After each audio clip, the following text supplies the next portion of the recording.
Hi there, it's me again, your Lavanya. We are going to continue our discussion on Unmai vilakkam, verse number 45. Just a small recap. There were 8 questions that were put forth in front of the guru by the disciple, and the guru has already answered almost 7 questions. Now he is going to discuss about the finale question, which talks about what is going to be the state of the soul after realization. In order to understand this, we have never even reached that stage. We are very, very far from that to even understand, or even if it is explained to us, I don't think we can really grasp that concept. That is the reason what Guru is doing is he is using a very, very simple technique, the technique that has been used in our ancient Tamil literatures. He gives an analogy that we are all able to relate with, and then we can perceive something that we are not aware of. Let's look at what are the analogies that our Guru is using over here. Before that, let's look at the verse. Verse 45.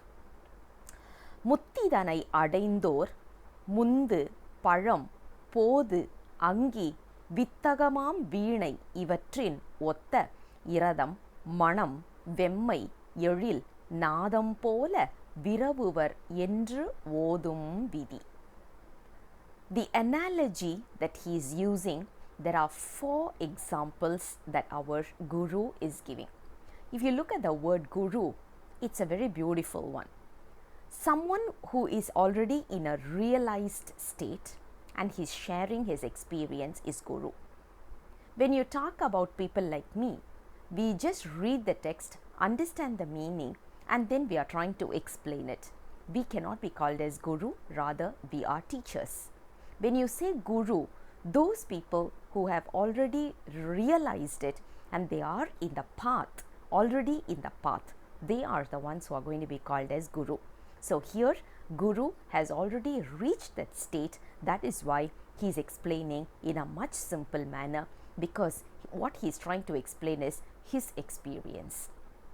The first example he says is a fruit and its taste. If you look at the fruit and taste, it is inseparable. Can we separate the taste from the fruit? When we say mango, the taste related to mango is in its DNA itself, its inheritance. It cannot be changed. When we say grapes, apple, orange, whatever fruit, the taste relating to that is in its DNA itself. It is inseparable. So the relationship between God and the soul after realization is inseparable. Now the next question can come in. Then can I say I am God?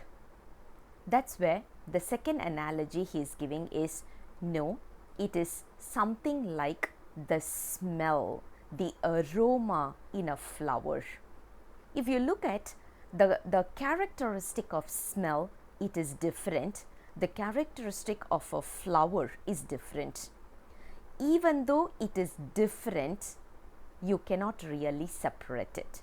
So when you look at that texture, when you look at the attributes and the characteristics, it is different. God and soul can never be the same. But it is something like this. When you bring an iron piece in front of a magnet, the iron will absorb the quality of a magnet, but it can never become a magnet.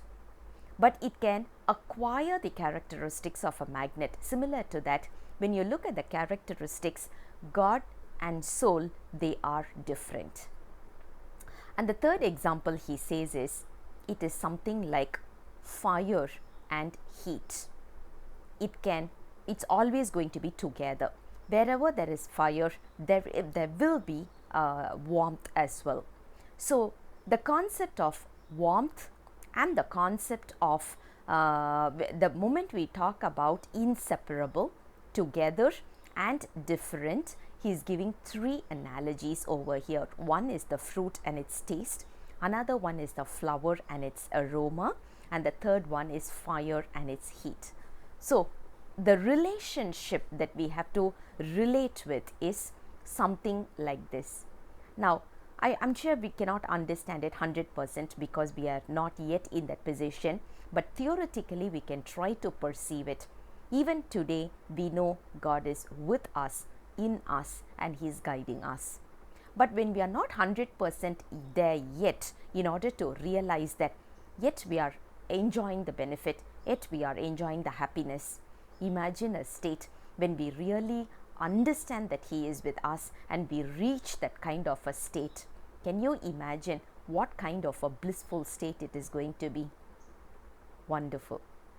Now, once a person reaches the realization, they will get into something like the musical instrument called as veena, and the sound that is coming, or the music that is coming from veena. If you look at any string kind of an musical instrument, for example like violin or guitar or something, the music is so peaceful. The music, especially if you hear violin, it's so peaceful. We can just relate with that, and the life, the blissful state is going to be something similar to that. That is what our Gurunatha is trying to explain over here, to say the life, as in the soul, and the relationship with God after realization is inseparable, yet they are together, yet they are going to be the characteristics are going to be different, yet the blissful state is going to be given. The blissful state that God is in will be given to the soul as well. Such a wonderful verse that we have discussed. I'll come back again with the next verse very soon. Until then, bye-bye.